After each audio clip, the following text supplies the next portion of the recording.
dando comienzo mientras va ingresando la gente. Hoy vamos a hablar de un tema sobre revisión de prótesis total de cadera y específicamente de la subsidencia del tallo femoral.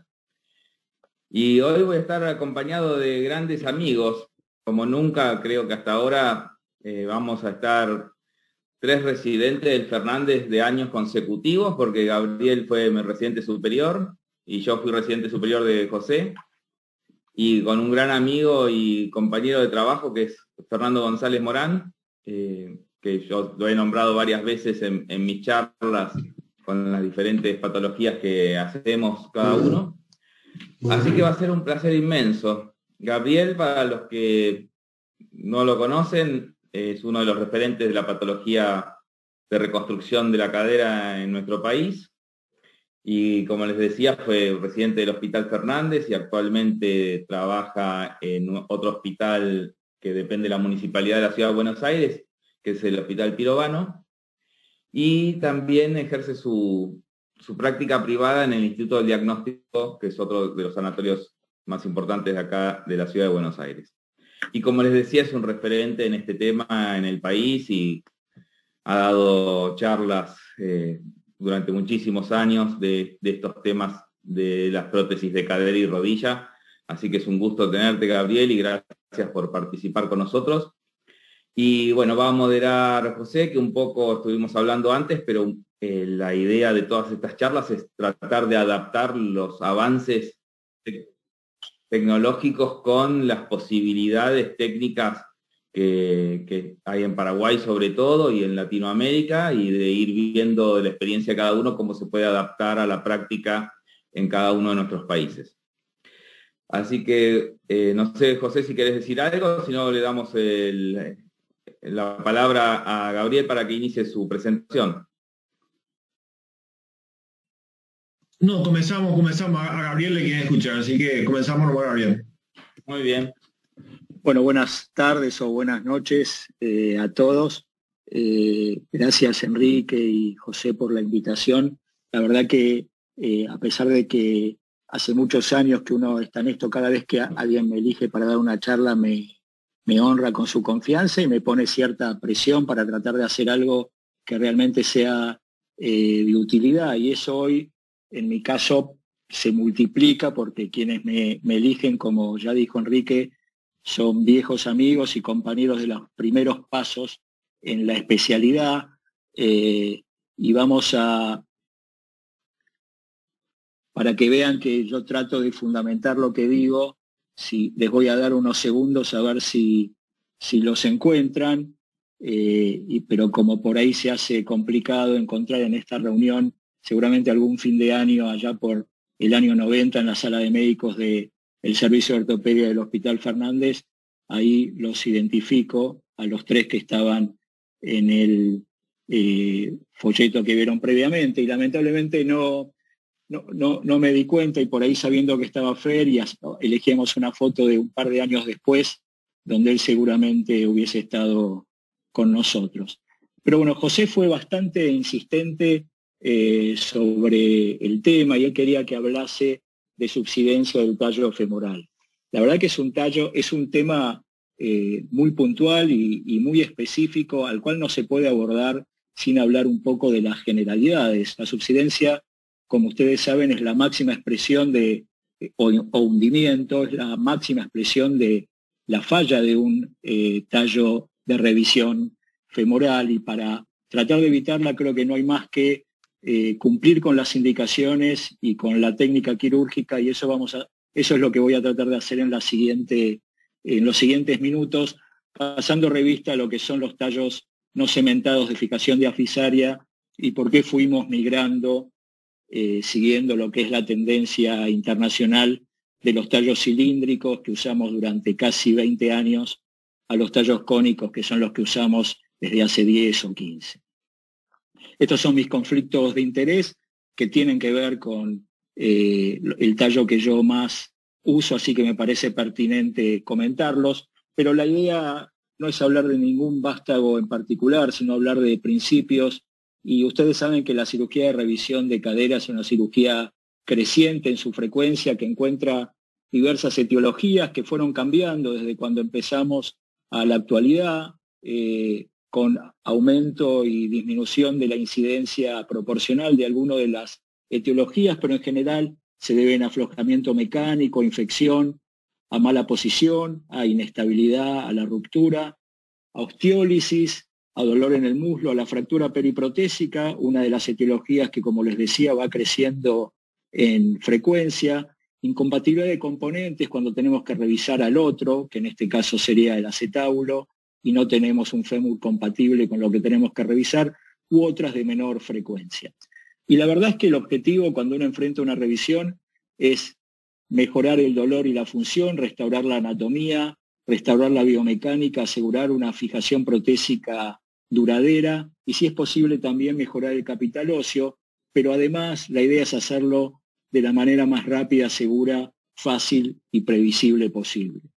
Y para eso, en el transcurso de la historia de la revisión protésica de cadera se han utilizado numerosas técnicas, empezando por arriba a la izquierda el tallo cementado con técnica convencional, tallos no cementados de fijación proximal, tallos no cementados de fijación distal, ya sean modulares o no, cónicos o cilíndricos. La técnica de utilización de cemento combinado con hueso esponjoso impactado, la técnica de aloprótesis y finalmente las prótesis tumorales o de resección ósea. Pero claramente desde que se empezó, la tendencia fue a la utilización de prótesis no cementadas de fijación diafisaria, ya sea cilíndricas como la que vemos aquí o cónicas como la que vemos ahora y que usamos, como les dije, desde hace más de 10 años.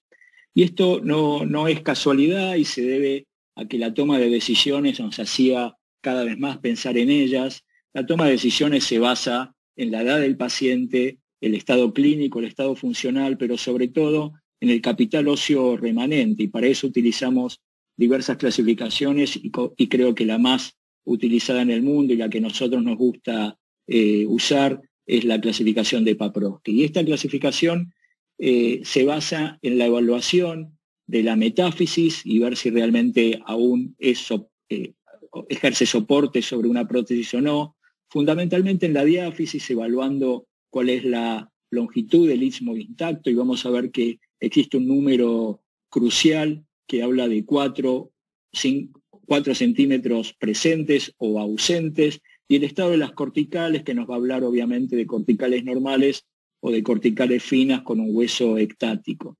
Y así vamos a ver que podemos dividir en los siguientes estadios de defectos o pérdidas de capital óseo. Un primer estadio que casi parece una prótesis primaria, donde hasta la metáfisis está mantenida, la diáfisis obviamente, existe istmo y las corticales son normales. Esta es una situación muy infrecuente en una revisión. Mucho más frecuente es que haya una categoría de tipo 2 de Paprosky, donde lo único afectado es la metáfisis, que ya no soporta una nueva prótesis, pero existe diáfisis, istmo y buenas corticales.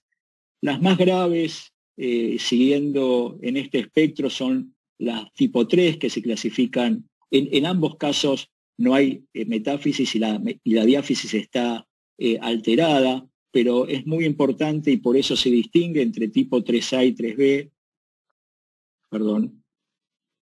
tipo 3A y 3B, en que exista 4 centímetros de istmo para sostener un implante, y finalmente el tipo 4, donde existe pérdida de metáfisis, diáfisis, no hay istmo y las corticales son de mala calidad. Y Paprosky generó esta clasificación pensando fundamentalmente en ayudarnos en elegir el tratamiento. ¿Por qué? Porque clásicamente el tallo cilíndrico, que fuera el que él participara del diseño y que se usara durante varias décadas hasta que evolucionáramos hacia los tallos cónicos, era posible ser utilizado con eficiencia y con resultados previsibles hasta los tipos 3A. O sea, si había 4 o 5 centímetros de istmo, esta prótesis andaba bien. Si ya no teníamos 4 o 5 centímetros de istmo, esta prótesis se aflojaba en general por el mecanismo de subsidencia, que es el que da título a esta charla. Pero Con los tallos cónicos encontramos posibilidades de resolver defectos aún en tipos 3B. Después vamos a ver cuál es el mínimo de istmo que necesitamos, pero por lo menos sabemos que con menos de 4 nos podemos animar a usar un tallo cónico, cuando con el tallo cilíndrico lo estábamos haciendo sin demasiada certidumbre. Y la verdad es que cada vez nos animamos más a usar el tallo cónico en los defectos tipo 4, y sobre esto podemos charlar más adelante. Entonces, ¿por qué tanta tendencia a la utilización de tallos no cementados desde hace más de 3 o 4 décadas? La verdad es porque ganaron popularidad coincidiendo con los malos resultados de las técnicas cementadas convencionales. Si bien las técnicas ya cementadas tenían una evolución a mediano plazo, ya andaban peor que los cortos plazos de los tallos de revisión cilíndricos de superficie porosa extensa. Y además, porque hacían la técnica bastante más fácil, olvidándonos de los defectos y de alguna manera bypaseándolos, obteniendo fijación masa distal de los mismos. ¿En qué se basa esta técnica? Cualquiera sea el implante que utilicemos, en la obtención de una estabilidad inicial mediante un calce a presión, eso se llama press fit en inglés, y esto es a distal de la zona del defecto, o sea que tiene que ser sí o sí en la zona diafisaria. Después la estabilidad definitiva se obtiene por la osteointegración. Y la verdad que esto se obtiene de manera bastante segura, cualquiera sea la aleación, después veremos que hay diferencias, pero ya sean aleaciones de cromo cobalto o de titanio, con o sin cobertura de hidroxiapatita, con distintos tipos de rugosidad, con distintos tamaños de porosidad, sea cilíndrica o cónica, sean modulares o no. Y cualquiera sea entonces el tallo no cementado que vayamos a utilizar, cualquiera sea la revisión entonces, y casi más importante que el implante que vamos a utilizar es que hagamos una adecuada planificación. Y ahí es donde tendremos que definir si el grado de pérdida o de defecto óseo amerita o posibilita la utilización de un tallo cilíndrico, o si tenemos sí o sí que usar un tallo cónico, o si tenemos que directamente optar por otra alternativa. Tendremos que tener una idea del diámetro protésico, de la longitud de la prótesis, si es que vamos a necesitar una osteotomía trocantérica extendida, o si por el contrario prefieren, no es mi elección, hacer una ventana o hacer el trabajo desde la boca del canal endomedular. Ver cuál será la longitud y el tamaño de la cabeza, el offset y la longitud y tamaño del componente metafisario, si la prótesis es modular, y ver si vamos a requerir algún tipo de necesidad especial, instrumental, prótesis, hueso, etc. Y les decía que en la planificación preoperatoria tenemos que determinar, porque hay veces que prácticamente es obligatoria la realización de una osteotomía trocantérica extendida por la deformidad que tiene el fémur, y no vamos a poder de ninguna manera colocar un tallo que es recto en un hueso que está con alguna deformidad, ya sea en varo o en rotación. Y esta osteotomía no es tampoco nueva, y no es casualidad, coincide con el inicio o la génesis de estos tallos no cementados. Inicialmente la describió Wagner y la llamó abordaje transfemoral, no es exactamente igual que el que nosotros utilizamos, que es el que se difundió en la década del 90 de la mano de Paprosky, que no solo nos aportó la clasificación, sino también esta nueva forma de abordar, que como vamos a ver a continuación, tiene numerosas cualidades que creo que la hacen muy, muy pertinente en la mayoría de las, no necesariamente en todas, pero sí en la mayoría de las revisiones, y se asocia a mejores resultados con los vástagos por cosas que vamos a puntualizar también.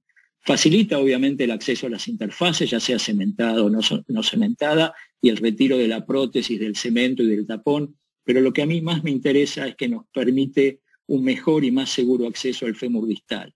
Y vamos a ver que el fresado en eje, posibilitado por este acceso mejor al fémur distal, es fundamental para un buen resultado en una revisión no cementada de fijación diafisaria. Disminuye además la incidencia de fracturas femorales, y si las produce, las hace de una manera más controlada. Potencialmente disminuye el tiempo quirúrgico, favorece la visualización del cotilo, tiene una predictible consolidación, si queremos permite un retensado del aparato abductor, favorece la extracción de tallos rotos, y yo no conozco otra técnica que nos permita hacerlo de una manera segura y fácil como esta. Facilita la extracción de prótesis encarceladas, como son los cótilos constreñidos o las prótesis demasiado protruidas, corrige la remodelación en varo y rotacional y posibilita una limpieza inmejorable en infecciones.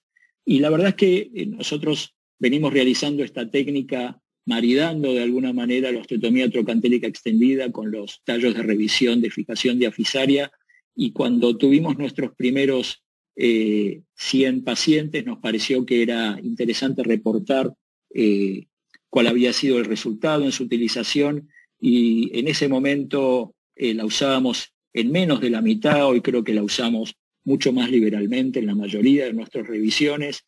Ahí puntualizamos cuál fue el origen de la revisión y cuáles son los tallos que se implantaron, que van a ver que si bien en su mayoría lo hicimos con tallos no cementados, es una técnica que puede utilizarse también con tallos cementados.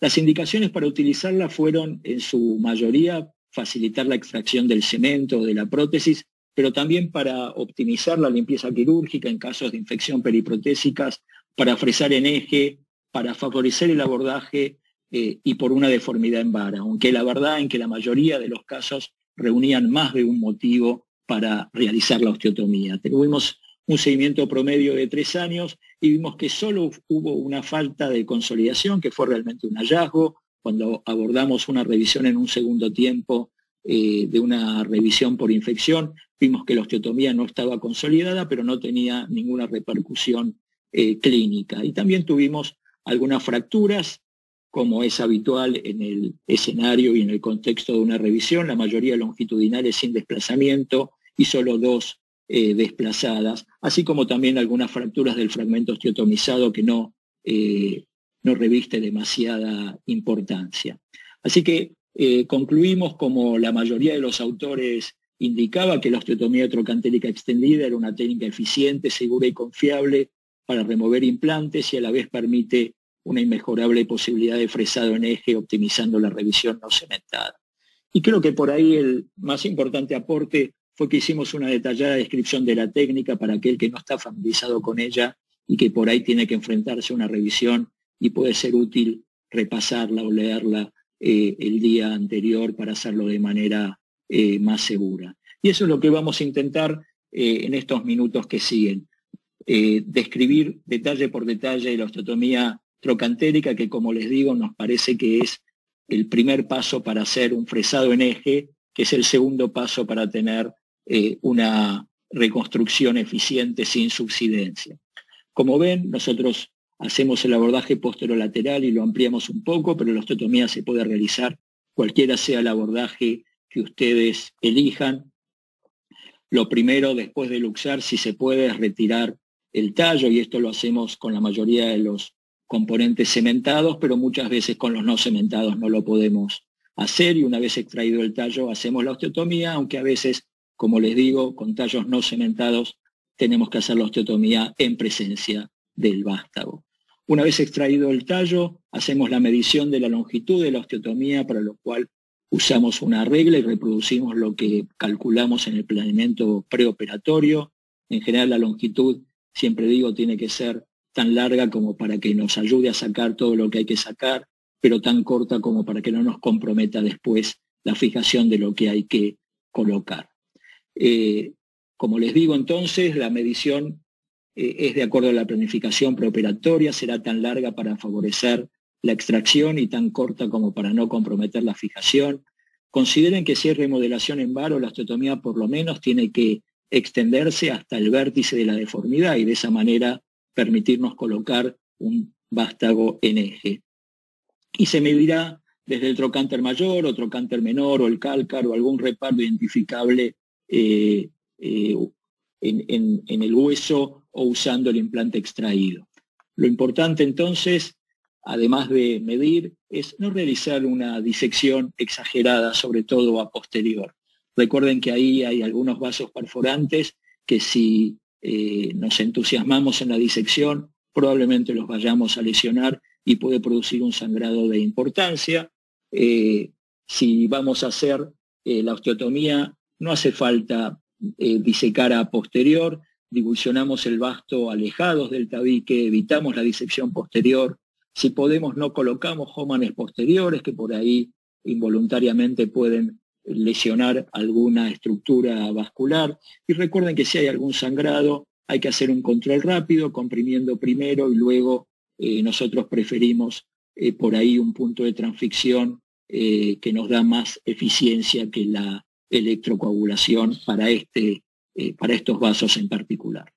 Una vez medida la osteotomía longitudinal, inicialmente la marcábamos con perforaciones a todo lo largo de la línea áspera con 1 centímetro aproximadamente de diferencia. La verdad que les confieso que es un paso que hoy ya casi no realizamos, y directamente atacamos la osteotomía con una sierra oscilante, aunque insisto, nunca está de más, sobre todo si uno no tiene mucha experiencia, marcarla primero con electrobisturí y luego con múltiples perforaciones.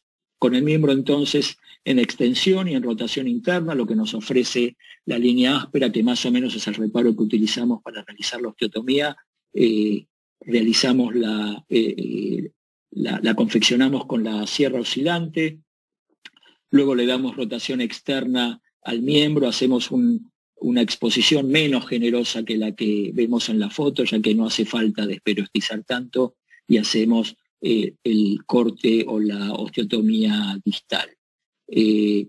Fíjense que, como van a ver a la derecha, siempre tenemos una lazada profiláctica colocada distal de donde va a estar la osteotomía, y eso nos permite que si se produce alguna fisura o fractura sin demasiado desplazamiento distal, siempre esté controlada. Pero volviendo a la osteotomía en sí, fíjense cómo colocamos distintos escoplos paralelos a lo largo de la osteotomía y los abrimos todos juntos a manera de libro, y de esa manera lo que estamos es distribuyendo el estrés en una superficie más extensa de hueso, disminuyendo la posibilidad de que fracturemos el fragmento osteotomizado.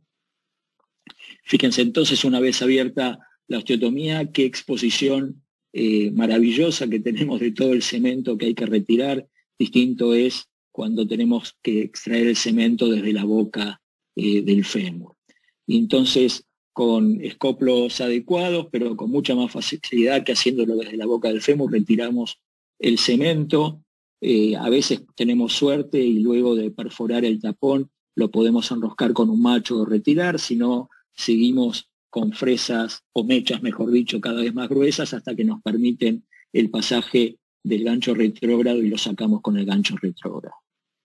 Y una vez que hemos retirado todo el cemento y el tapón, cureteamos la membrana y que de rutina la mandamos a cultivo, pero lo importante es poder ofrecernos la visualización perfecta de todo el hueso con el que contamos, y una vez que hemos realizado el abordaje, terminado el abordaje con nuestra osteotomía, procederemos al fresado del canal medular. Después vamos a ver que este fresado cambia de acuerdo a que el tallo sea cilíndrico o sea cónico, lo mismo que la preparación del fémur proximal. Sobre esto vamos a volver en un instante. Lo mismo que la impactación del tallo, tiene sus características particulares, sea el tallo cilíndrico o sea el tallo cónico. Lo que quería era, para terminar la osteotomía, es que una vez colocado el tallo definitivo, hacemos el cierre de la misma, que probablemente no nos quede tan anatómico como en esta oportunidad. De hecho, la mayoría de las veces no es así, y le colocamos 2, 3 o 4 lazadas de alambre. Pero hecho el abordaje entonces, vamos a continuar ahora hablando sobre los tallos cilíndricos, que como les dije, son los que usamos durante los primeros 20 años de nuestra actividad, y tranquilamente los usaríamos si el fémur tiene un defecto hasta el 3A. La verdad es que para uniformar nuestros implantes y para extender un poco su indicación, aunque el defecto sea un defecto 2 o 3A, usamos un tallo cónico, pero no tendríamos problema en usar un tallo cilíndrico en esas clasificaciones. Y para hacer un poco de historia, comentarles que los tallos cilíndricos nacieron a fines de los 70 y comienzo de los 80. Creo que corresponde rendirles un pequeño homenaje a aquellos pioneros y padres de la cirugía de la cadera moderna, como es el doctor Eng, que fue el primero que se le ocurrió un tallo de fijación con superficie porosa extensa o diafisaria. Él comenzó con los tallos primarios y luego transmitió ese principio a los tallos de revisión, que fueron durante casi 20 o 25 años el caballito de trabajo, o sea, el estándar en el manejo de las revisiones femorales. Como les dije, creo que conservan su utilidad, pero con algunas limitaciones. Y para eso es importante conocer un poco de la biomecánica de los tallos. Los tallos cilíndricos colocados en otro cilindro, como es el fémur, no tienen estabilidad inherente, ni axial ni rotacional. Ambas se consiguen por esa pequeña fricción que se produce por el íntimo contacto entre la prótesis y la diáfisis endóstica, que está dada por esa pequeña diferencia entre el fresado.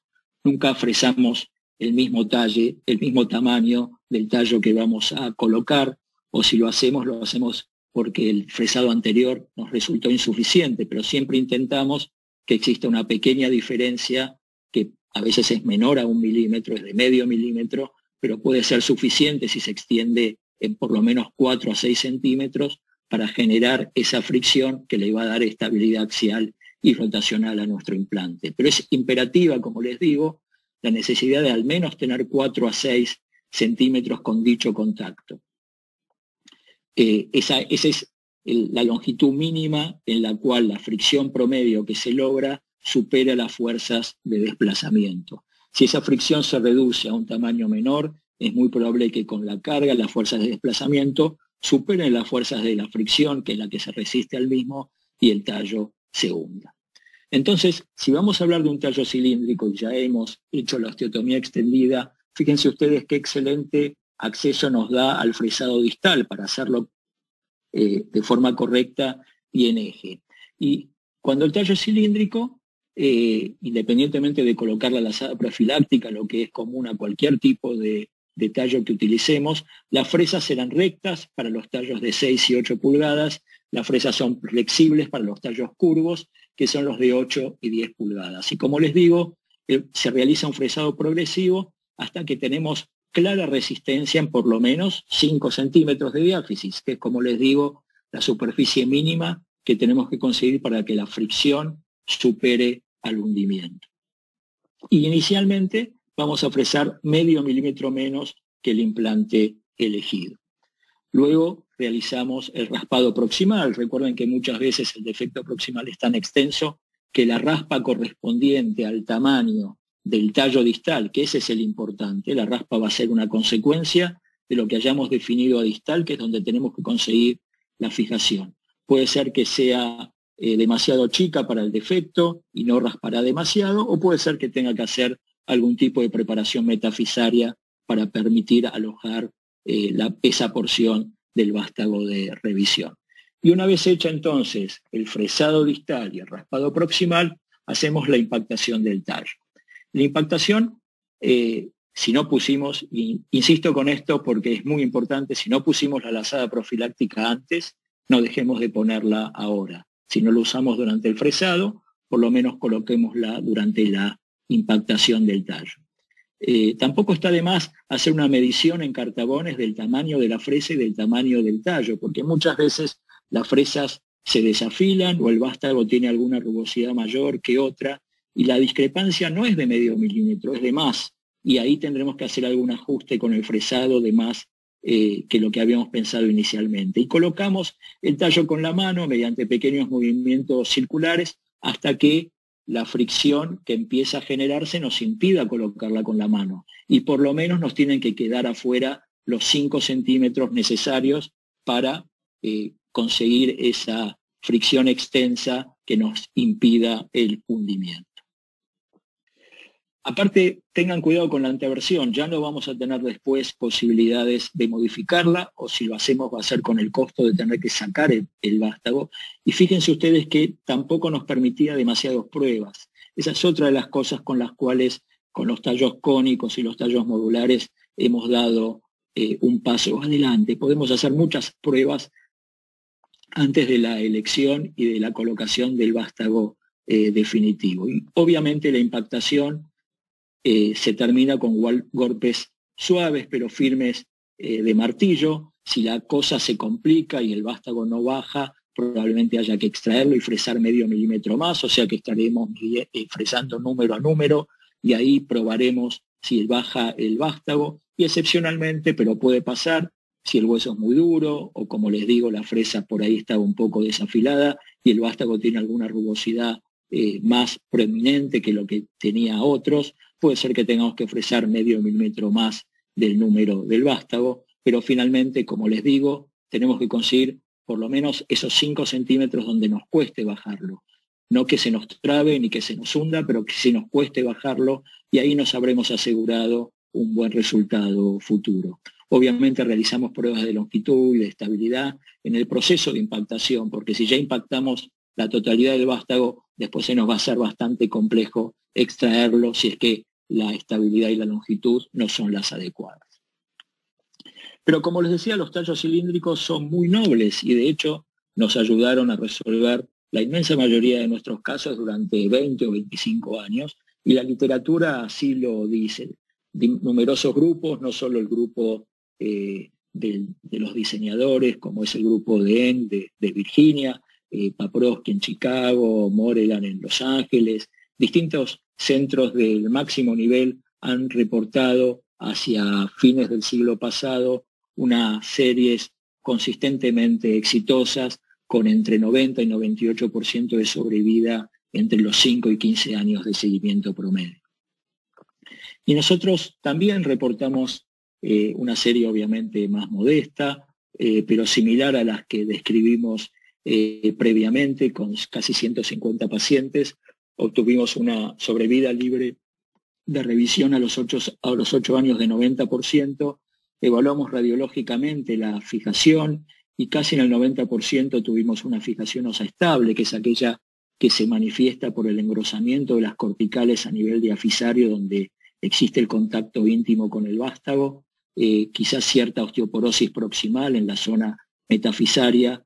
El 8% tuvo una fijación fibrosa, que es aquella que se acompaña de cierta demarcación perimplante, a veces un pedestal, pero no hundimiento o subsidencia, y finalmente un 2% de fijación inestable, que es aquella en la que se produce la subsidencia, que como les dije es la máxima expresión del aflojamiento de estos tallos no cementados. Y todas ellas fijaciones inestables y fallas se dieron en los defectos tipos 3B, en los cuales quizás nos confiamos y extendimos la indicación de este método. Las otras complicaciones son las habituales, con casi un 2% de infección, 2% de inestabilidad, y la mayoría de las fracturas intraoperatorias que registramos fueron sin desplazamiento y se corrigieron, contuvieron con la lazada profiláctica que ya varias veces enunciamos, o a lo sumo agregamos alguna otra. Permítanme entonces compartir con ustedes algunos casos de esa época, como esta señora de 70 años que había tenido un reemplazo híbrido 10 años antes y tiene un evidente aflojamiento mecánico con severas imágenes líticas que se aprecian tanto en el frente como en el perfil, y donde con una osteotomía extendida, este es el planeamiento y el resultado posoperatorio inmediato y luego el resultado alejado a 14 años, donde le llamo la atención no solo con la excelente estabilidad protésica, sino con la reconstitución de capital óseo que se produjo, quizás favorecida por esta aleación que era de titanio y no tan rígida como la de cromo cobalto, que fuera la que describiera inicialmente el grupo de Eng. O este otro caso, un poco más reciente y que Fer, por ahí te vas a acordar. Este era un paciente que había sido operado muy joven por una secuela de displasia, a pesar de ser masculino, 17 años antes, y se le había colocado este reemplazo total de cadera no cementado, que ya no se utilizaba en esa época, y por lo tanto no pudimos encontrar una cabeza compatible con ese cono Morse que era enorme. Por lo tanto, a pesar del severo defecto acetabular, que era el que nos llevó a la prótesis, a la revisión, perdón, también hubo que cambiar el vástago. Y para eso, sacar un vástago no cementado, osteointegrado, no es tarea fácil. Sin una osteotomía extendida hubiese sido imposible. Ahí ven lo que es un control intraoperatorio, que cualquier situación que amerite o que nos genere dudas, no dudamos en hacerlo. Y finalmente el control alejado a 12 años con una excelente evolución, tanto en la revisión no cementada femoral como en la utilización del anillo e injerto para el severo defecto acetabular. Este otro caso, para otra etiología, como es la fractura periprotésica en esta paciente de 84 años que había sufrido una fractura de cadera 5 años antes, se le había colocado este reemplazo cementado tipo Chanley, y unos años después la fractura periprotésica con transversal en la punta del vástago, difíciles de estabilizar de otra manera, y por lo cual definimos, además de por algún signo de aflojamiento radiológico, realizar una revisión. Fíjense ustedes, siguiendo el orden de las fotografías, como la fractura impedía la transmisión de los movimientos de rotación del patero, la luxación tuvo que hacerse con un Davier. Una vez luxada, hicimos la osteotomía extendida, y abierta la osteotomía extendida, como se ve en la foto 3, sacamos con un completo cucurucho tanto prótesis como tallo. Y luego, para darse una idea de lo poco que nos importa el fémur proximal, fíjense en esta radiografía, en esta fotografía, digo, cómo colocamos la fresa y trabajamos el fémur distal, ignorando por completo el fémur proximal, donde no vamos a tener fijación y simplemente va a ser reducido una vez que la prótesis esté colocada. Ahí vemos cómo introducimos, controlando la anteversión, el vástago cilíndrico, insisto, ignorando el fémur proximal, cerramos el fémur proximal sobre la prótesis, y ahí tenemos el control posoperatorio. Y por último, creo, para hablar de tallos cilíndricos, este caso un poco más complejo, una paciente joven que había sido operada 15 años antes por una secuela de displasia con un reemplazo cementado, no tuvo suerte, se luxó ese mismo año, por lo cual fue revisada rápidamente, y 5 años más tuvo que volver a revisarse por aflojamiento, y lamentablemente se infectó. Fíjense que el vástago utilizado en ese momento es aquel vástago que les decimos que no nos gusta usar, que es un tallo cementado largo con técnica convencional, al igual que en el acetauro, donde prácticamente tenía una discontinuidad pélvica, así que se hizo la revisión en 2 tiempos, con osteotomía extendida y espaciador, y finalmente la reconstrucción, que es lo que les estoy mostrando, y los resultados 17 años después, con bastante buena evolución de la reconstrucción con el anillo y la absoluta fijación del vástago no cementado, a pesar de haber sido muy amplia la resección proximal para el tratamiento de la infección. Pero a pesar de que nos fue bien con los tallos cilíndricos, y a todo el mundo le iba bien,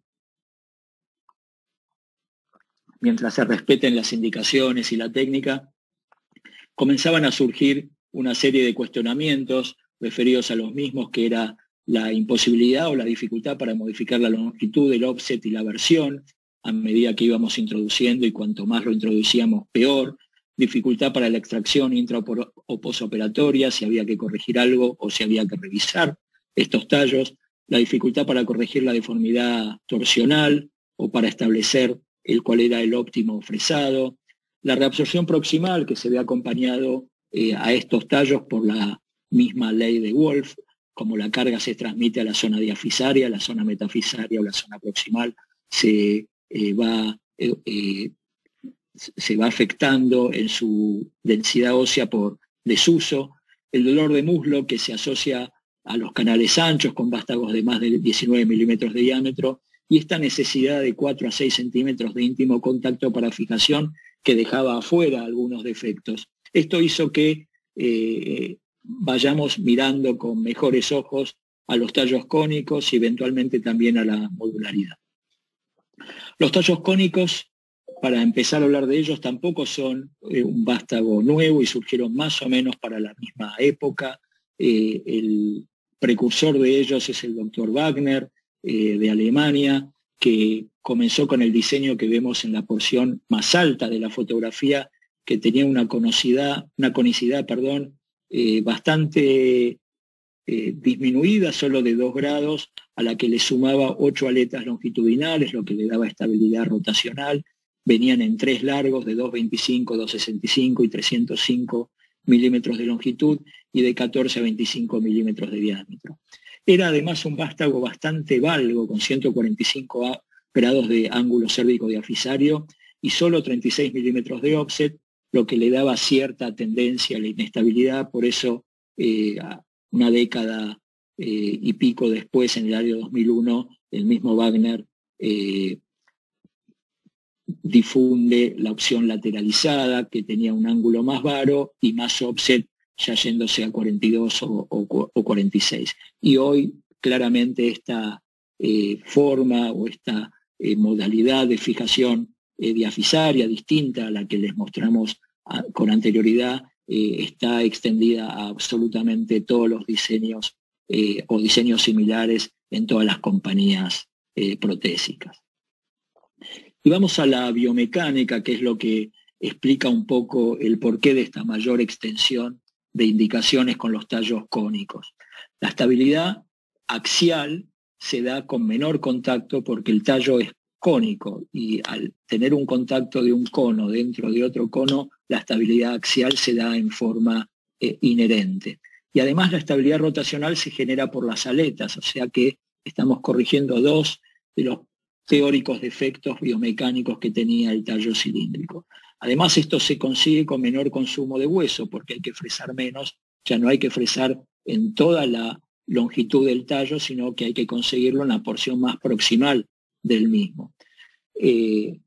Potencialmente tiene mayor tendencia a la reconstitución ósea, y esto en general está dado porque la carga proximal es más fácil conseguirla y no va a haber stress shielding, y además porque en general está hecha con aleaciones de titanio que son un poco más amigables para la formación ósea que las aleaciones más rígidas de cromo cobalto.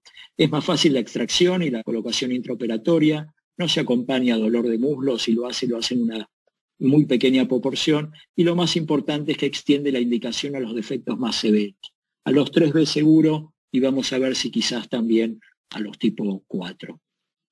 Pero si vamos a extender la indicación, vamos a ver hasta cuándo, porque por ahí también podemos pasarnos y llevar a un fracaso. Y para eso uno escucha muchas cifras a lo largo de conferencias o a lo largo de distintas publicaciones, pero nada es contundente, y esta es la única que yo encontré que nos parece que nos puede dar cierto valor con sustento y con respaldo biomecánico. En este trabajo de no hace muchos años se evaluó un cohorte en forma retrospectiva de 109 caderas en 105 pacientes y se evaluaron distintos parámetros, todos los que se les pueda ocurrir relacionados a la subsidencia de los tallos cónicos modulares. Se los sometió a un análisis de regresión multivariable, todos eran defectos tipo 3A y 3B y tenían un mínimo seguimiento de 2 años, y vieron que los únicos que demostraron tener en forma estadísticamente significativa relación con la subsidencia eran el contacto bicortical y la longitud del tallo. El contacto bicortical es lo que ven en rojo, o sea, a la misma altura del vástago, íntimo contacto entre el tallo y la cortical del hueso en una incidencia de frente, expresada en milímetros. Y lo que ven en amarillo, que es obviamente la extensión del vástago o el tallo de la porción modular de la prótesis. Y proponen como un umbral mínimo de contacto bicortical los 2 centímetros y como un umbral mínimo de longitud 155 milímetros. Así que si sabemos que en los tallos cilíndricos necesitamos 5 centímetros para establecer el punto medio entre 4 y 6, hoy podemos decir que sabemos que con los tallos cónicos se necesita menos pero tampoco podemos extender eso a menos de 20 milímetros de contacto bicortical. Eso respecto al tallo cónico, pero también estamos eligiendo esta otra circunstancia que es de la modularidad, que obviamente se puede usar con tallos cilíndricos también, pero que nosotros comenzamos a asociarla o utilizarla a los tallos cónicos. Y la modularidad tiene ventajas, nos permite una elección independiente de tamaño de metáfisis y de diáfisis, y de esa manera conseguir mejor contacto en cada una de ellas y evitar el desuso metafisario, intentando conseguir también algo de fijación en ese eje sector. Nos permite un mejor manejo del offset, de la longitud y de la versión, independientemente del vástago, y eso obviamente favorece la estabilidad. Y como les dije previamente, disminuye la osteoporosis proximal porque intentamos cargar también la parte metafisaria, menor dolor de muslo, facilita la extracción protésica y permite la elección y la combinación que nosotros querramos de tallo y de metáfisis. Pero tiene potencialmente desventajas, todas ellas relacionadas a la unión de las partes. En ese mecanismo de unión puede haber falla, pueden generarse partículas, puede generarse corrosión y sobre todo, y lo más preocupante, es la potencial ruptura, como el caso que ven a la derecha y que después les voy a mostrar cómo solucionamos. Pero la verdad es que con el avance técnico focalizado fundamentalmente en la mejora de esta unión, esta complicación se ha ido reduciendo, no desapareciendo, porque la ruptura puede suceder en tallos modulares o no modulados, pero claramente ha ido desapareciendo. Y vamos a hablar un poco de cómo hay que fresar los tallos cónicos. Ya lo vimos en los tallos cilíndricos. En los tallos cónicos, con osteotomía, pero también sin osteotomía, las fresas obviamente son cónicas, no son fresas cilíndricas, ya sean rectas o flexibles como eran con los tallos cilíndricos. Las fresas son cónicas.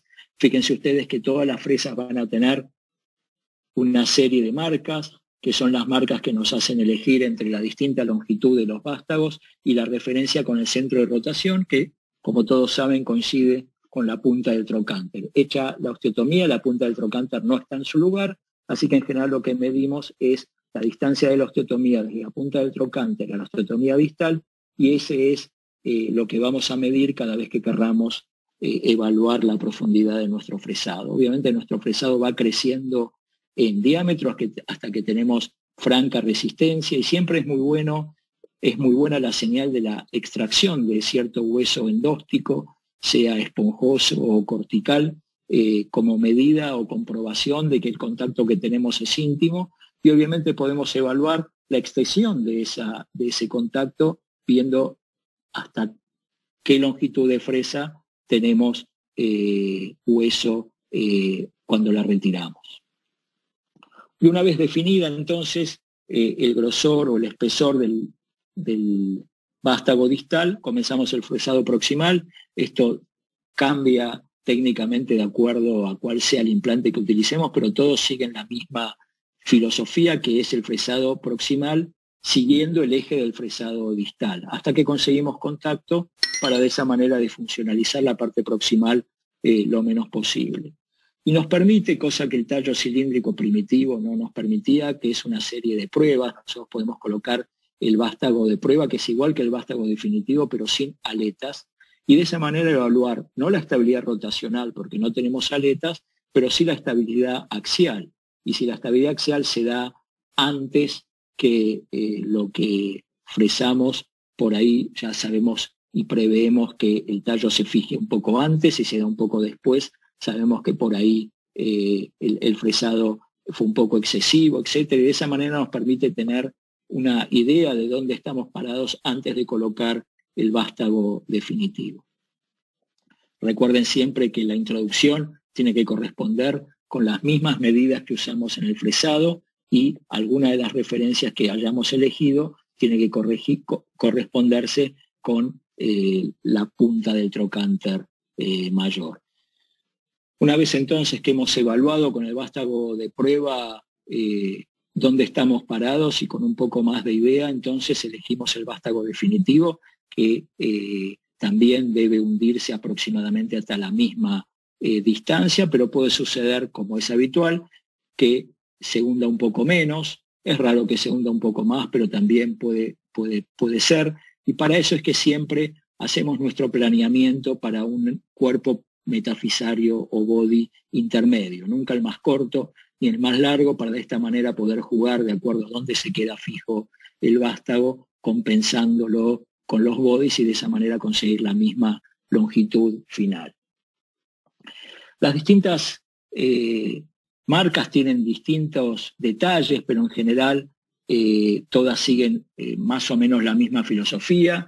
En el que yo más utilizo, la conicidad es un poco mayor a la que inicialmente describió Wagner, son 3.5 milímetros, eso hace un poco más de transferencia en la carga axial y obviamente se resiste un poco más a la subsidencia. A esto se le agregan aletas que tienen 0.71 milímetros, así que si sumamos una de un lado y otra del otro, eso lo agrega 1.5 milímetros de prefit al vástago o al cuerpo del vástago, y obviamente promueve la estabilidad rotacional, y todos estos vástagos que suelen ser bastante largos tienen que compensar de alguna manera el decurvatum femoral y de esa manera evitar una falsa vía, y este lo hace con un pequeño bisel, hay otros que lo hacen con una pequeña curvatura que sigue el antecurvatum femoral.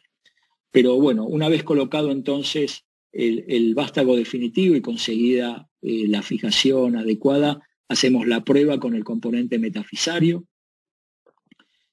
hacemos la reducción.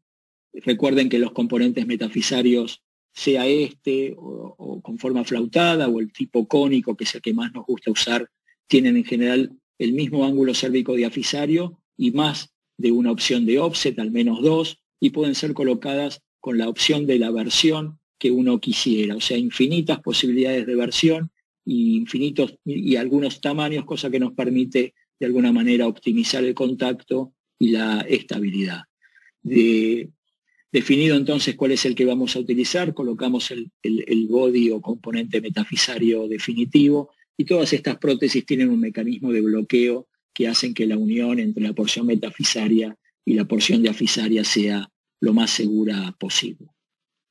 Obviamente previa nueva reducción o no, de acuerdo a que se haya modificado algo, probablemente sin necesidad, si no se modificó nada, colocamos la cabeza y hacemos la reducción definitiva. La verdad es que hay mucha literatura que avala y que muestra resultados previsibles con tallos cónicos. Quizás la que más lo pone en claridad es esta larga serie de la Clínica Mayo, donde muestra más de 500 revisiones femorales con tallos cónicos solo por aflojamiento aséptico. Fíjense ustedes que la mayoría son defectos tipo 3A, o tipo 3B, o tipo 4, muy pocos defectos tipo 2 o tipo 1, o sea, en general eran defectos importantes. La mejoría de los scores es evidente y la sobrevida a 5 años fue de 90% para reoperación, cualquiera sea la etiología, y de 95% para el vástago. Y esto se explica porque muchas de las reoperaciones simplemente se corregían cambiando la porción metafisaria. Obtuvieron un 2.4% de subsidencia, siempre menos de 5 milímetros, que se estabilizó en la inmensa mayoría de los pacientes en el transcurso del primer año, y un 3% de complicaciones entre infección, fractura periprotésica, aflojamiento o ruptura. Y concluyen que por todas estas características, pero básicamente la sencillez, versatilidad y eficacia, es el método reconstructivo para el fémur más usado en los Estados Unidos. Permítanme mostrarles, para ir terminando, algunos casos. Este es el caso 1 de nuestra serie, que tiene un poco más de 100, y lo usamos en el año 2001, en una época donde la verdad que usábamos muchos más tallos cilíndricos. Pero este tallo cónico era el que comercializaba la empresa que nos proveyó del anillo, que era lo que más nos importaba para este paciente. Un paciente joven que había sido operado por una artrosis 13 años antes y que había sufrido este evidente aflojamiento aséptico con un defecto acetabular 3B y de vuelta zona lítica en el fémur proximal, pero el resto del cementado bastante conservado, por lo cual era imposible su revisión, por lo menos en nuestras manos, sin la ayuda de una osteotomía trocantérica extendida. Y lo que hicimos fue una reconstrucción con anillo más injerto en la cadera y un tallo de fijación metafisaria cónico modular en el fémur. Caso, Fernando, que seguramente también estuviste porque es de los primeros casos en OSPLA. Y el paciente desapareció, nunca más lo vi, por 15 años. Lo busqué, siempre quise saber cómo andaba, era el primer tallo cónico que había puesto y tenía mucha inquietud por saber cómo andaba. Y el paciente, por suerte, volvió a los 15 años, pero no por esta cadera, que la sentía realmente perfecta, sino para operarse la otra cadera. Y por eso, por suerte, pude rescatar la radiografía de control de 15 años de un tallo cónico que es el más viejo que tengo. Este es un caso mucho más frecuente y mucho más reciente. La fractura periprotésica es una de las causas que más ha aumentado, por lo menos en mis estadísticas, en los últimos tiempos. Y este paciente, que había sido sometido 12 y 6 meses antes a un reemplazo de cadera bilateral por artrosis, volvió a una vida prácticamente normal y andando en moto tuvo un nuevo accidente con esta fractura periprotésica y un evidente hundimiento del vástago, lo que la clasificaba como una B2. Y hicimos una revisión con la técnica del andamio, que es una técnica muy particular, que consiste en todo aquello que yo les nombré, pero llevado a su máxima expresión. La fractura hizo prácticamente una osteotomía proximal, a veces hace falta completarla para poder abrirla por completo, como se ve en la fotografía número 2, pero ignoramos por completo el fémur proximal, identificamos el fémur distal y comenzamos el fresado, como se ve con la fresa cónica de la fotografía número 4. El fresado es hasta conseguir suficiente estabilidad o fijación o contacto, la prueba con el vástago de prueba, la introducción con el vástago definitivo en la foto 6 y luego la prueba con el body metafisario en la 7 y el definitivo en la 8, para después hacer la unión entre ambos componentes y el cierre del segmento proximal, no necesariamente en forma anatómica, en la mejor forma que podamos, pero adaptándose al vástago que está fijado a distal, y es ahí donde nos importa que quede bien firme. Y este es el control posoperatorio inmediato, y estos son los seguimientos a 5 años, comprobándose una buena estabilidad del implante y por suerte una muy buena también consolidación de la fractura.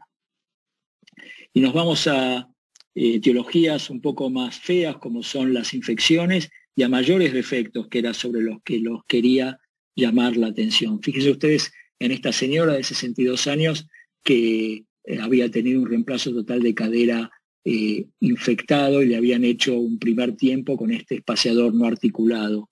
Un año antes, fíjense la magnitud del defecto femoral, que claramente no conserva el istmo y que era una contraindicación para un tallo cilíndrico, claramente.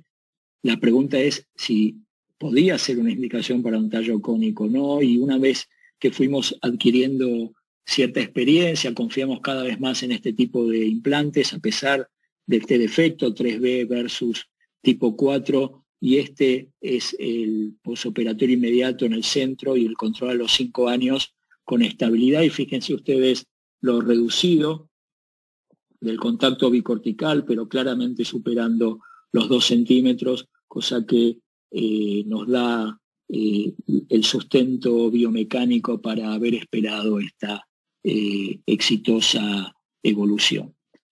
Y otro caso similar, también un caso interesante por la patología de base. Este paciente tenía una enfermedad de Payet y se había operado varios años antes, casi 10 años, o 14 años antes, por artrosis. En ese momento, cuando lo operamos, había muy poca literatura que avalara la utilización de vástagos no cementados en el hueso payético, y por eso usamos una prótesis híbrida. Hoy claramente hubiésemos utilizado un vástago no cementado, pero en esa época nos dio cierto temor ante la falta de respaldo bibliográfico, pero bueno, evolucionó hacia un aflojamiento evidente del componente femoral. Y fíjense ustedes, le llamó la atención sobre dos cosas. Una, sobre esta fractura que se produjo en una zona de lisis, que era bastante previsible que pasara.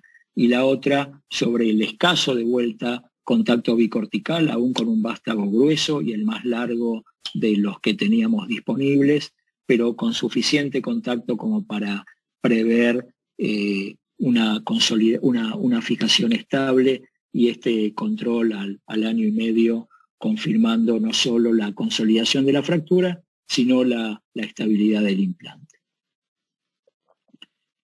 Y también la operación del lado contralateral hace poquito más de un año. Este es un caso que me gustaría compartir porque justamente estamos hablando o intentando evitar las complicaciones, y si estas complicaciones se producen, viendo cómo se pueden corregir. Y esto es algo que con los tallos modulares puede pasar también con los tallos no modulares, pero con este tipo de implante, ante la ruptura, fíjense ustedes cómo pudimos revisarlo extrayendo la parte proximal fácilmente, luego de una osteotomía extendida, pero la parte distal con trefinas, y de esa manera, haciendo el cálculo de la osteotomía y viendo con el control intraoperatorio cómo la trefina abraza y finalmente extrae, como vemos en la fotografía de la derecha, abajo el tallo roto en su interior, y luego colocamos el vástago más grueso con fijación distal. Fíjense que nuevamente se produjo una fractura en el componente proximal, pero no nos importa estando asegurada la fijación a distal, y este control al año y medio con una adecuada consolidación de la fractura, pero lo que es más importante, con una adecuada estabilidad del implante.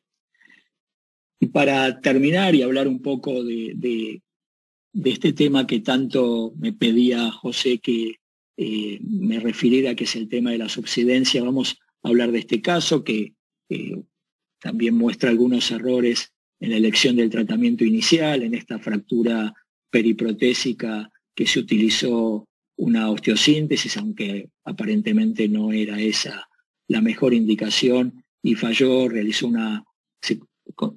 finalmente una pseudoartrosis, una ruptura de la placa, y fue revisado hasta a este tallo cónico. Yo los invito a que miren ustedes qué grado de contacto bicortical tiene este tallo cónico, y van a ver que no van a poder encontrar en ningún lado simultáneamente de una cortical y de la otra contacto íntimo que supere los 2 centímetros. Así que esto fue la crónica de una muerte anunciada. Este tallo evolucionó a la subsidencia. Fíjense, maneras de medir la subsidencia, vamos a aprovechar el caso para eso. Podemos hacerlo desde un punto fijo en el hueso, como es la punta del trocánter, y el hombro de la prótesis. Fíjense a los 4 meses la magnitud, como ven en las líneas rojas del hundimiento, o lo mismo podemos hacer con un punto fijo metálico, que a veces tienen estos fémures, y el hombro de la prótesis, donde también, comparando uno con otro, podemos ver la magnitud de la subsidencia. Siempre todas esas medidas se pueden relacionar con un tamaño fijo que conocemos, que puede ser el del acetábulo o el de la cabeza, y de esa manera podemos medir y confirmar cuando la subsidencia es más sutil, no como en este caso, que es evidente que la subsidencia se produjo.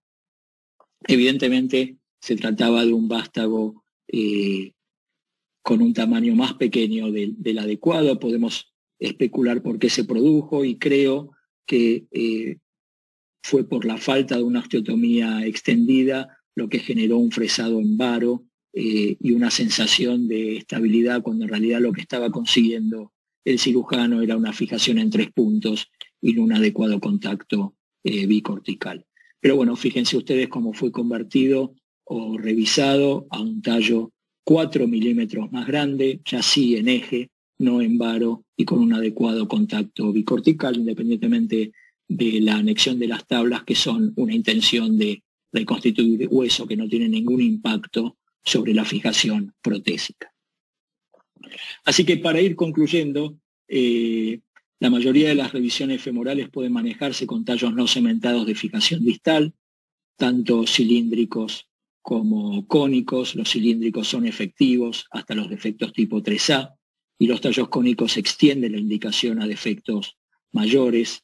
La modularidad, por su lado, ofrece una gran versatilidad, pero con el costo de un mayor riesgo de ruptura, pero los nuevos diseños de la Unión parecen haber solucionado esta complicación, aunque no eliminado. Por eso, estos vástagos son la técnica más popular por su sencillez y eficacia, y van a escuchar hablar cada vez menos de otro tipo de técnicas que por ahí hace algunos años competían con ellas. Pero específicamente hablando de la subsidencia, si esto es lo que vamos a utilizar, los vástagos cónicos o cilíndricos no cementados de fijación diafisaria, ¿cómo hacemos para colocarlos de forma eficiente y evitar la subsidencia? Y para eso se me ocurrieron, hubiese querido que sean 10 o 12, que es un número más redondito, pero no podía dejar de decir otras cosas, así que son 16 claves con las que me voy a despedir para evitar la subsidencia. Lo primero es hacer una adecuada clasificación del defecto y saber, una vez hecha la clasificación, cuál es la adecuada elección del implante, si puede ser tratado por la magnitud de la pérdida ósea con un tallo cilíndrico, o si necesariamente tiene que ser un tallo cónico, o si quizás ni siquiera con él podemos llegar a solucionarlo. Comprobar el completo retiro del implante anterior. Muchas veces un resto de cemento, un pedestal o un engrosamiento cortical hace que fresemos en forma excéntrica y que tengamos la falsa sensación de estar llenando el canal cuando en realidad no es así. Así que comprueben siempre el retiro completo de lo que estamos retirando. Usen liberalmente la osteotomía trocantérica extendida cuando tienen problemas para estar retirando lo que tiene colocado, sea cementado o no cementado. Siempre que usen una osteotomía trocantérica, coloquen una lazada profiláctica distal. Asegúrense de estar fresando en eje, y esto con la osteotomía seguro que va a ser así. A lo sumo, si uno no fresa en eje, fresa en valgo, pero es muy raro que uno frese en varo. Distinto es cuando no realizamos la osteotomía, así que asegúrense que tienen un tiro directo a la diáfisis en el planeamiento preoperatorio y en la cirugía misma. Busquen un contacto bicortical extenso. Cuanto más extenso, mejor, y más seguridad vamos a tener del resultado, pero como límite plantéense al menos 20 milímetros. Si están empezando, busquen más que 20 milímetros, plantéense al menos 30 o 40. Dejen los 20 milímetros para cuando ya tengan experiencia y estén tratando casos muy graves. Preferirlo a una fijación en 3 puntos, que muchos dicen que es una posibilidad con estos vástagos, pero es algo que a mí no me gusta. Yo prefiero que busquemos fijación bicortical y no fijación en 3 puntos. Elijan adecuadamente la longitud del tallo, superando adecuadamente los defectos, y acuérdense que como mínimo tiene que tener 15 centímetros y medio. Probar antes de definir el diámetro del implante definitivo con los vástagos de prueba. Estas son cosas que los nuevos instrumentales y los nuevos diseños nos permiten hacer. Siempre planifiquen a un body intermedio, a un cuerpo metafisario intermedio. Si hay 4 opciones, al segundo o al tercero; si hay 3 opciones, al segundo, porque el vástago se puede frenar un poquitito antes y ahí disminuiremos el body o la altura del body llegando a la misma longitud, o un poquitito después y aumentaremos la altura del body, y de esa manera podemos buscar la fijación diafisaria adecuada y compensar nuestra construcción después con la longitud de los bodies. Cualquier duda que surja en la extracción de cemento, en el fresado, en la colocación del vástago definitivo, si algo no está andando como lo planeábamos o nos surge alguna inquietud, usen liberalmente el identificador de imágenes, no se van a arrepentir y puede sacarlos de un error que puedan estar cometiendo en forma intraoperatoria. Cuando terminen de operar, hagan un análisis crítico y rápido de las radiografías postoperatorias, recordando todo lo que pasó en la cirugía, y de esa manera van a poder recapacitar sobre las cosas que no hicieron correctamente o podrían haber hecho de otra manera, pero con la cirugía fresca eso es mucho más fácil que si dejamos pasar el tiempo. Adecúen los posoperatorios a los resultados radiológicos tempranos y de esa manera podrán ser más agresivos o menos agresivos en la rehabilitación, y familiarícense con un implante. Si van a introducirse en esta técnica, no estén cambiando de marca cada cirugía que van a hacer, porque de esa manera va a ser muy difícil acostumbrarse y encontrarle los pequeños detalles a cualquiera, la que ustedes elijan, pero no son todas las mismas. La filosofía es la misma, pero hay pequeñas diferencias y uno tiene que ir aprendiendo con el número de los casos. Y por último, y por eso no menos importante, elijan los casos de acuerdo a su experiencia y a la curva de aprendizaje. No empiecen por los casos más difíciles, empiecen por los casos más fáciles y vayan ganando experiencia, y siempre sepan que pueden llamar, consultar o pedir ayuda a alguien con más experiencia previa a la cirugía. Después de la cirugía creo que ya se perdió el principal o el mejor momento para hacerlo. Y con esto terminamos. Les agradezco de nuevo a Enrique y a José la invitación, a todos ustedes la atención, y a Fer, que me va a ayudar ahora con las preguntas.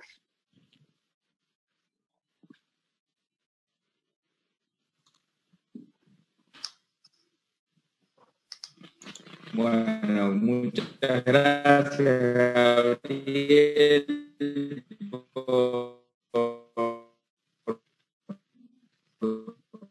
Yo lo escucho mal a Enrique, no sé ustedes. Enrique,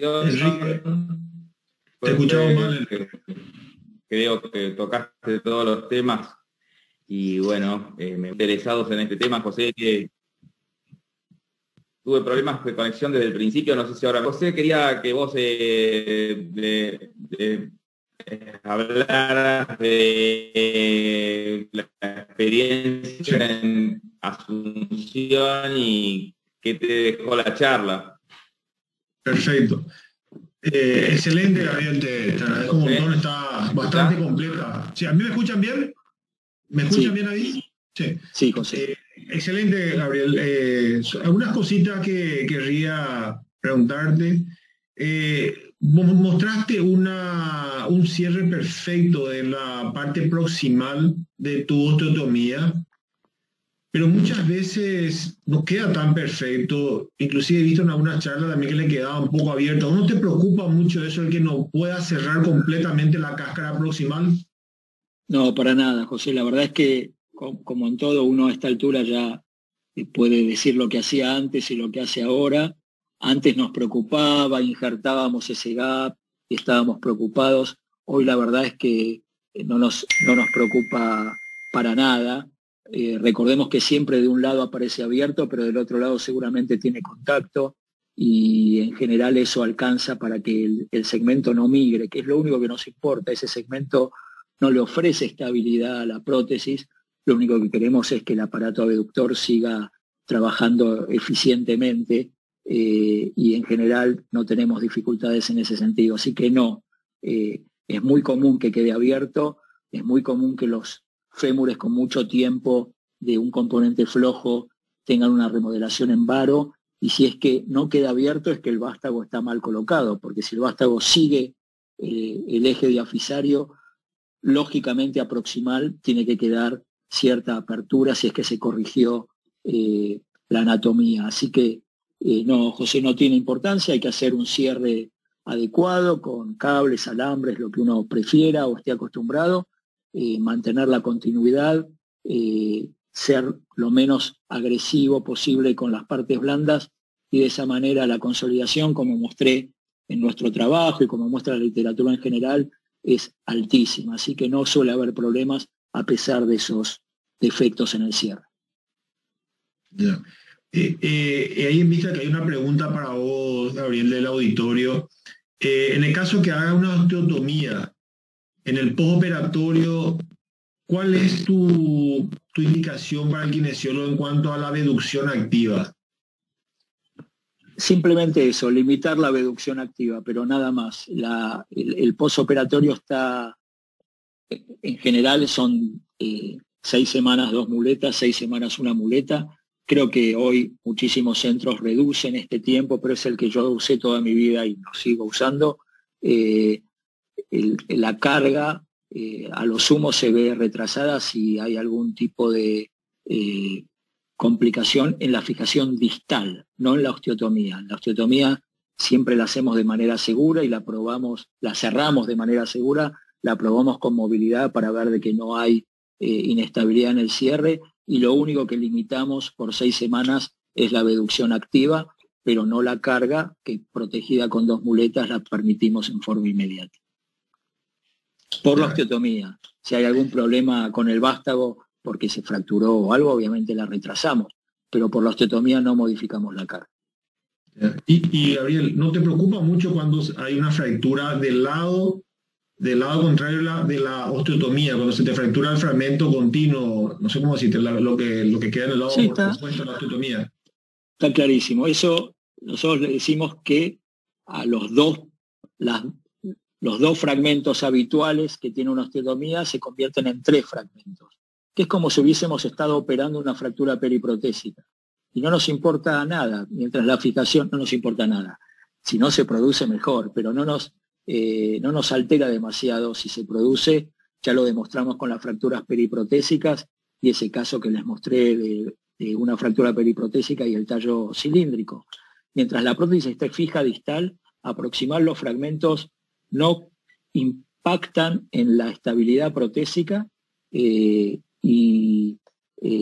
no van a tener ninguna importancia en la evolución. Sí queremos que quede lo mejor posible, no insistimos en la reducción anatómica y ven que los resultados cuando no se agreden las partes blandas son sistemáticamente de mejoría del capital óseo, de consolidación de las fracturas, etc. Así que no te digo que sea algo que busquemos, pero no debería cambiar la evolución si hay una fractura en el fragmento medial. Como la hay cuando hay zonas de lisis y es muy difícil manejarlo. De todas maneras, déjame decirte algo que es importante cuando uno hace la osteotomía.